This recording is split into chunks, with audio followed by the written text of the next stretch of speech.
zobacz. Fajny dziubek ma. Jak śpi! Jeju! Oh yeah!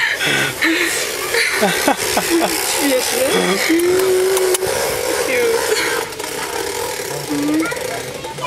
No i poszedł spać. To zrób mu cześć i idziemy dalej.